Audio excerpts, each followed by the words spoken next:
नमस्कार, आप देख रहे हैं बिस्तक। मैं और रजत देवगन। लोकसभा चुनाव पे बाजार ने लगा तो दिया बहुत बड़ा दाव, लेकिन एक जगह मामला आकर फंस गया और वो है ये कि वोटर टर्नआउट में कमी देखने को मिली है 2019 के कंपैरेटिव। फेज 1 और फेज 2 के इलेक्शंस हो चुके हैं, लेकिन वोटर टर्नआउट यानी मतदाता जो वोट डालने जाते हैं उनकी संख्या में कमी देखने को मिली है। ये बाजार के लिए बहुत बड़ी चिंता बनती चली जा रही है और बाजार में पहले ही रैली बन चुकी है। तो इस पे कैसे रिएक्ट करेगा मार्केट, इस वीडियो में आपको बताएंगे। शुरू से आखिर तक ये वीडियो जरूर देखिएगा। लेकिन कुछ आंकड़े पहले मैं आपकी स्क्रीन पे बता दूं कि जब से ये लोकसभा चुनाव शुरू हुआ है ना, बाजार में रैली बनी है। मिसाल के तौर पे पहला फेज 19 अप्रैल की तारीख बाजार ताबड़तोड़ भागा था। 21,777 का लो लगा था, लेकिन निचले सुरों से बहुत ही तगड़ी एक पैनिक ओपनिंग के बाद एक बहुत ही तगड़ी खरीदारी देखने को मिली थी। 22,147 पे बंद हुआ था। 151 अंकों की बढ़त के साथ निफ्टी 19 अप्रैल को, और उसके बाद 22 अप्रैल को भी एक और स्ट्रेच जो कि 189 अंकों का था निफ्टी ने हासिल कर लिया था, पहुंच गया 22,336 के लेवल पे। फिर हमने देखा कि लगातार दो ट्रेडिंग सेशन बाजार कंसोलिडेट कर रहा है, 23 अप्रैल 24 अप्रैल को, लेकिन 25 अप्रैल को वहां से भी तूल पकड़ गया। ये वो तारीख थी जब दूसरा चरण लोकसभा चुनाव का था, उससे ठीक एक दिन पहले की रैली 167 पॉइंट से ज्यादा के गेंस निफ्टी ने दिखा दिए थे 22,570 के लेवल पे। अच्छा है, फिर ये रैली बाजार को 22,620 तक ले गई, लेकिन 26 अप्रैल को जब लोकसभा चुनाव का दूसरा चरण था वहां पर आके मामला फंसा और 22,620 का हाई लगाने के बाद ऊपरी स्तरों से गिरकर बंद हुए। कुल मिलाकर 150 अंकों का डेंट पड़ा क्लोज टू क्लोज निफ्टी पे। पिछले सेशन में 22,419 के लेवल की क्लोजिंग है।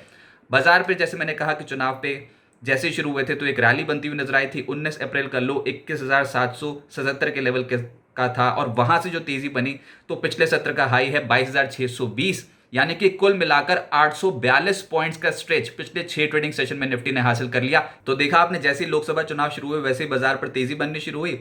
19 अप्रैल का जो लो लगा था वो 21,777 का था और वहां से चढ़ते चढ़ते पिछले सत्र में 22,620 तक के लेवल तक पहुंच गए थे। फिर ऊपरी स्तरों पर दबाव बना। बीते सत्र में मुनाफा वसूली आई है 150 पॉइंट्स की, तो उसको भी हटा लो, लेकिन उसके बावजूद तेजी बनी। कहां बनी तेजी?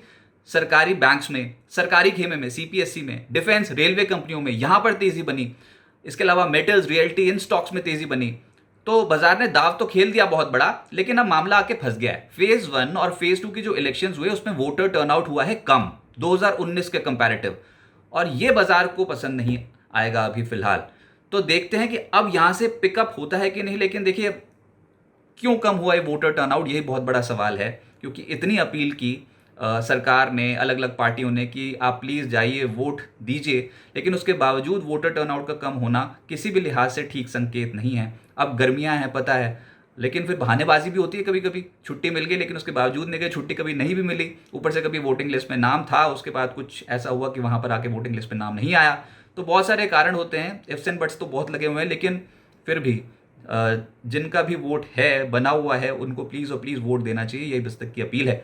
पर फिलहाल मामला इस तरीके से फंस रहा है कि अभी तो ये 2 तारीखें निकल गई हैं जो कि 19 अप्रैल की थी और 26 अप्रैल की थी, लेकिन उसके बाद अब आप अगर आप देखेंगे तो 7 मई को फेज 3 के इलेक्शंस हैं जिसमें 94 लोकसभा सीटों पर चुनाव होने हैं। मैं कुछ इंपॉर्टेंट डेट्स बता दूं। एक तो 7 मई की डेट है फेज 3 के इलेक्शंस वाले, जिसमें 94 लोकसभा सीटों पर चुनाव है। उसके बाद 13 मई 96 सीटों पर मतदान होंगे। 20 मई 49 सीट्स पर मतदान होगा। 25 मई को 57 सीटों पर मतदान होगा और 1 जून को 57 सीटों पर मतदान होगा। लेकिन आप ये भी देखें कि 543 लोकसभा सीटों में फिलहाल अभी तक 190 सीटों पर मतदान हो चुका है, यानी कि 35% सीटों पे ऑलरेडी इलेक्शंस हो चुके हैं। और अगर इन 35% सीटों में ये समझ में आ रहा है कि वोटर टर्नआउट कम है, तो क्या बीजेपी की समस्या बढ़ रही है? बाजार ने जिस पर बेट लगा रखा है कि अब की बार बीजेपी सरकार बोल रही थी कि 400 के पार, अगर वो आंकड़ा उतना ना आया तो यही जो क्लैरिटी नहीं है ना बाजार में, इसी के चलते बाजार थोड़ा हिचकोले ज्यादा खाता हुआ नजर आएगा। वोलेटिलिटी बढ़ सकती है मार्केट में, इसलिए प्लीज और प्लीज थोड़ा कॉशियस रहिए। हम ये नहीं कह रहे कि बीजेपी को कम सीटें मिलेंगी या ज्यादा सीटें मिलेंगी, लेकिन बाजार जिस पर दाव खेल गया, अगर वहीं पर ही क्लैरिटी नहीं आई तो फिर अभी बाजार थोड़ा यहाँ से ठहराव महसूस करेगा। एक अच्छे स्ट्रेच के बाद, जैसे मैंने बताया कि बहुत ही स्ट्रांग रैली देखने को मिलती है, वहां के बाद थोड़ा सा अभी एक कंसोलिडेशन आना बहुत ज़्यादा ज़रूरी है। और अभी ये भी बातें हो रही हैं कि जिन भी सीटों पे कम वोटर टर्नआउट हुआ है उसमें पहले ही बीजेपी की पकड़ बहुत अच्छी थी, तो कोई ज़्यादा प्रॉब्लम नहीं हो सकती। लेकिन फिर भी अब कौन जीतता है कौन हारता है, बाजार उस पर तो रिएक्ट करेगा ही करेगा। लेकिन फिलहाल ये वोटर टर्नआउट का कम होना ये बाजार के लिए फिलहाल एक चिंता की बात है। तो देखते हैं इसको बाजार कैसे यहाँ पर बुनाएगा। बड़े सवाल ये हैं निवेशकों के मन में, क्या बाजार अपने तेजी को बरकरार रख पाएगा कि नहीं, और मतदान जो कम हुआ है, वोटर टर्नआउट जो कम हुआ है फेज़ 1 और फेज़ 2 में, उसका क्या असर देखने को मिलेगा।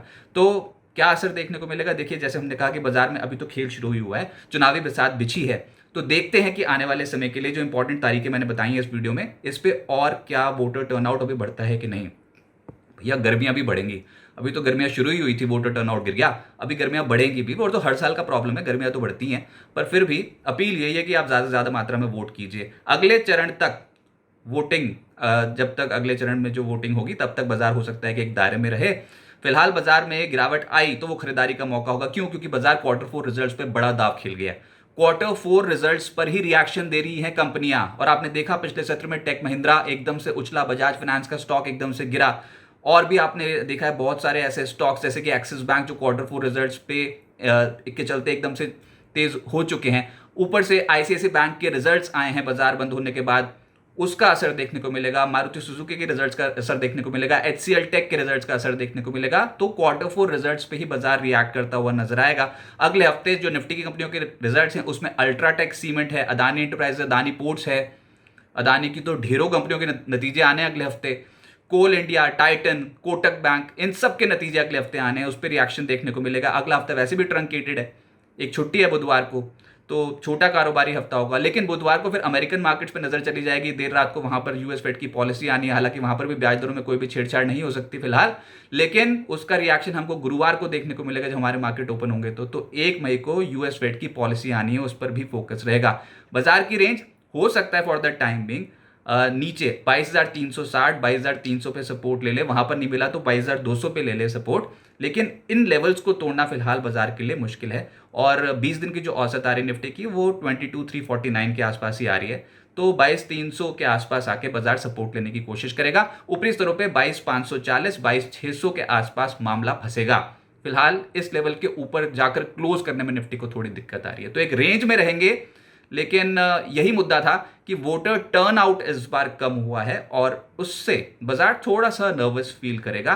तो ये दो तरफा चाल वाली मार्केट रहेगी, इनडिसीजन वाली मार्केट रहेगी। बड़ी पोजीशन ना बनाए, सिस्टमैटिकली इन्वेस्ट करना चाहें तो किसी भी डिप में अभी भी बाइंग ऑन डिप्स की मार्केट बनी हुई है। देखते हैं आने वाले चरणों में वोटर टर्नआउट बढ़ता है कि नहीं। बिस्तक आपके लिए लाया है प्रीमियम मेंबरशिप प्रोग्राम, जहां आपको मिलेंगे कई सारे फायदे, जिनमें मार्केट न्यूज़लेटर, लाइव चैट पर आपके सवालों के सबसे पहले जवाब, मार्केट आउटलुक, वीकेंड पर मार्केट स्कैन, एंकर्स के साथ चैट और भी बहुत कुछ। इस प्रीमियम सब्सक्रिप्शन में 3 तरह के प्लान्स हैं, सिल्वर, गोल्ड और प्लैटिनम, जिनकी शुरुआत मात्र 159 रुपए महीने से होती है। इससे जुड़ना भी बेहद आसान है। बिस्तक के YouTube चैनल पर जाएं, ज्वाइन बटन पर क्लिक करें और अपना प्लान सिलेक्ट करें। बस बन गए आप हमारे प्रीमियम मेंबर।